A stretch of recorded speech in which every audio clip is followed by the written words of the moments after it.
12 जून की दोपहर Indian civil aviation industry में ऐसा कुछ हुआ जिसने पूरे देश को झकझोर के रख दिया, जिसने पूरे देश को हिला कर रख दिया। एयर इंडिया का बोइंग 787 ड्रीमलाइनर अहमदाबाद एयरपोर्ट से उड़ान भरते ही लगभग 30 से 90 सेकंड के अंदर ही क्रैश कर गया, जिसमें सिर्फ एक सर्वाइवर बचा। 241 लोग अपनी जान गंवा चुके थे वहीं पर, at that time, on the spot. अब इस ड्रीमलाइनर के क्रैश होने के बाद एक नया मामला सामने आ रहा है, सैबोटेज, यानी कि जानबूझकर कुछ बिगाड़ना। अब इस बात में कितनी सच्चाई है और कितनी ये बात झूठी है, आइए समझते हैं। 12 जून की दोपहर को अहमदाबाद से टेक ऑफ करते ही एयर इंडिया का बोइंग 787 ड्रीमलाइनर क्रैश कर गया, जिसमें सिर्फ एक सर्वाइवर बचा।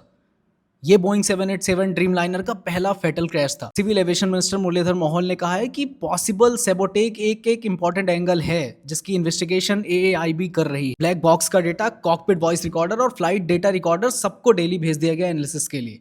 इन्वेस्टिगेटर्स की टीम ने बर्ड हिट को ऑलरेडी रूल आउट कर दिया और उसके साथ ही इन्वेस्टिगेटर्स की टीम ये पता लगाने में जुटी हुई है कि इंजन थ्रस्ट, फ्लैप सेटिंग और लैंडिंग गियर एक्सटेंडेड मोड में क्यों थे। क्या ये कोई ह्यूमन एरर था या फिर कोई टेक्निकल ग्लिच?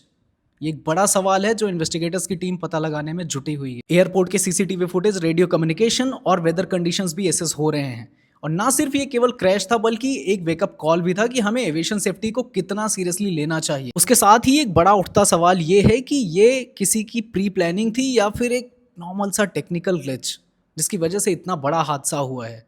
और इसका जवाब छुपा है ब्लैक बॉक्स में।